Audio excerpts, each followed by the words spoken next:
Michael Langston wasn't expecting anyone to be in his office at midnight, especially not a 6-year-old girl scrubbing the floor like it was her last chance to stay alive. The office building was nearly empty by the time Michael Langston stepped out of the elevator onto the 31st floor. It was late, well past 10, and most of the lights in the hallway had already been dimmed. The hush of the evening wrapped around the sleek, glass corridors like a soft veil, broken only by the low hum of air conditioning and the faint echo of his polished shoes against the marble. He carried his phone in one hand, a tired expression etched into the lines of his face, eyes scanning a long list of emails he had no interest in answering tonight. He pushed open the heavy glass door to his corner office, expecting silence and stillness. But the moment he stepped inside, he stopped. There was someone there. A small shape hunched near the floor by the window, moving slowly back and forth. It took him a second to register what he was seeing. It was a child. A little girl. She couldn't have been older than 6, her tiny frame dressed in a loose blue jumpsuit that hung from her shoulders. On her hands were yellow rubber gloves that looked too big for her fingers. She was on her knees with a sponge in one hand, scrubbing a stubborn mark from the polished tile floor beside the massive glass windows that overlooked the city skyline. A small plastic bucket sat beside her, filled with cloudy water that sloshed with each movement. Michael stood frozen in the doorway, stunned. For a moment, he didn't speak, thinking perhaps he was imagining her, the way fatigue sometimes played tricks on the mind after long hours. But she was real, so real, with chestnut brown hair pulled into a loose braid down her back and soft brown eyes that finally looked up at him when she realized she wasn't alone. He stepped forward slowly, his voice low and incredulous. "What are you doing here?" She blinked once, then looked down again, her hand stilling on the sponge. "I'm cleaning," she said quietly. "You're cleaning?" he repeated, his tone sharper now, a mix of disbelief and rising anger. "Why are you cleaning? You're just a child." The girl didn't flinch. Her small voice was calm, steady in a way that didn't fit her age. "Because I have to. I'm alone. No one else will help." Michael stared at her, unable to speak for a moment. 1,000 thoughts collided in his mind: legal liability, who brought her here, how she got past security, but none of them mattered as much as the image in front of him. A 6-year-old girl, working as a janitor, in his office, alone at night. He crouched down in front of her, his suit tightening at the shoulders, his eyes level with hers. "Who brought you here?" he asked. "My aunt," she said. "She works at night. I help her. She said if I help, she'll let me stay." "Stay where?" "Her apartment. It's small. She says I have to earn it." Michael clenched his jaw. The anger rising in his chest was different from what he was used to in boardrooms and business meetings. This was personal. This was human. He stood up abruptly, pulled out his phone, and dialed his assistant. "Get me security. Now," he said. Then, glancing down at the girl again, he softened. "What's your name?" "Sadie," she answered. "Sadie what?" "Sadie Monroe." He repeated her name in his head as he walked to his desk, his mind racing. There were laws against this. Protections. People were supposed to care. He sat behind the desk and watched her sitting there on the floor, holding her sponge like it was the only tool she had to keep herself afloat in the world. Security arrived minutes later, confused until they saw the child, and then silent as Michael gave them orders. The woman listed on the janitorial staff's after-hours logbook, Sadie's so-called aunt, was removed from the building before the hour was up. Michael didn't want to hear her excuses. He didn't care how desperate she was or how much she needed the job. He only cared that she had left a little girl to clean floors like a servant, hidden behind the hum of late-night office life. When they asked what to do with the child, he hesitated. "She's not going to a shelter tonight," he said firmly. "But sir," the head of security began, but Michael raised a hand. "She's coming with me." It was impulsive. Reckless, even. He was well aware of the legal complications, the paperwork, the risk to his spotless reputation. But he didn't care. He couldn't walk away from her.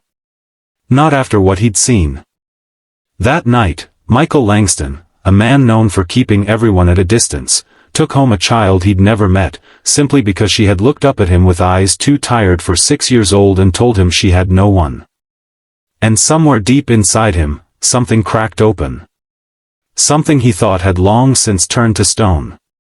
The ride home was quiet. Sadie sat in the back seat of Michael's black town car, her legs swinging slightly above the floor, hands folded neatly in her lap. She didn't ask where they were going. She didn't seem afraid, only tired, her eyes drifting toward the window where raindrops blurred the city lights. Michael sat beside her, watching her from time to time, trying to make sense of what he was doing. He had always made decisions quickly in business, guided by instinct and calculation, but this wasn't a calculated move. This wasn't a decision at all. It felt more like an inevitability. He wasn't sure what he had expected when he brought her into the car. That she would cry? Ask questions? Maybe fall asleep and forget where she was? But she didn't. She remained still and composed, too composed for someone her age.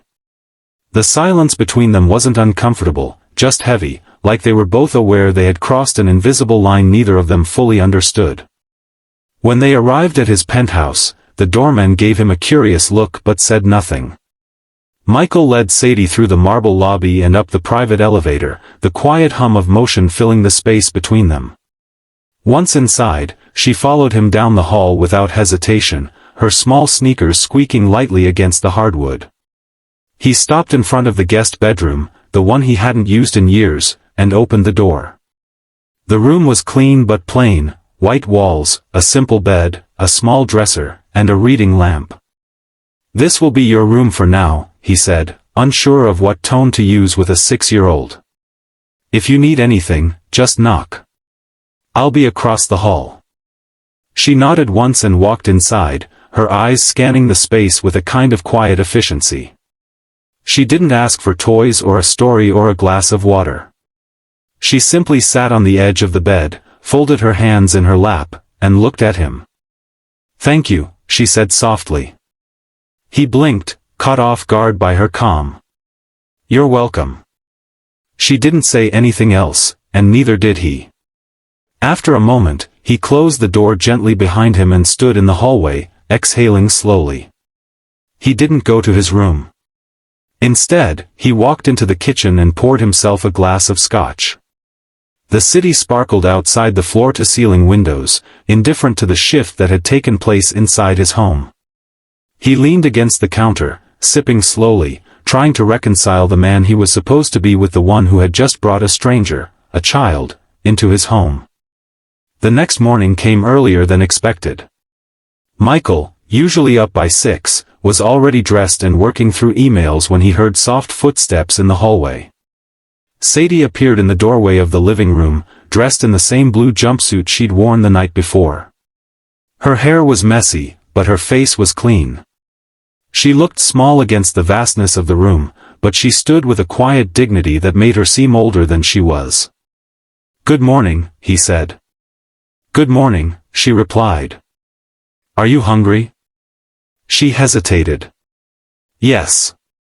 He guided her into the kitchen, awkwardly navigating the unfamiliar territory of caring for a child. He didn't cook. There were chefs who came 3 times a week to prepare his meals in advance, but this morning he made scrambled eggs himself, standing stiffly at the stove while she sat at the counter watching him. She ate slowly, neatly, not wasting a bite. He watched her more than he should have, fascinated by the way she moved, the way she didn't speak unless spoken to. Most children he'd seen, his employees' kids at company events, relatives he barely remembered, were noisy, unpredictable, often demanding. Sadie was none of those things. After breakfast, he called one of his lawyers, requesting immediate research into emergency guardianship laws and procedures. He wasn't sure what would happen next, but he knew he wasn't sending her back to the woman who had forced her to scrub floors at night. Not after what he'd seen. Throughout the day, he worked from home, a rare change in his routine. Sadie stayed mostly in the guest room, reading from a small stack of children's books Lydia, the housekeeper, had brought by. Michael checked on her once, expecting to find her napping or playing. Instead, she was sitting cross-legged on the floor, reading silently, her expression focused and peaceful. He leaned against the doorframe and watched her for a moment before she looked up. "Is it okay that I read in here?" "Of course," he said. "You can go wherever you like." She nodded, but didn't get up. That evening, as the city lights began to flicker on one by one outside the windows, Michael found himself thinking about his own childhood. The orphanage. The cold beds. The endless noise of other children, none of whom stayed. He had been Sadie's age when he realized no one was coming for him. That memory had hardened him, shaped him into a man who needed no one. But watching Sadie now, so quiet, so contained, he wondered what would have happened if someone had stepped in for him. If someone had looked at him and said, "I won't walk away." He wasn't ready to admit it aloud, but something inside him was shifting. Not quickly, and not entirely comfortably, but it was there.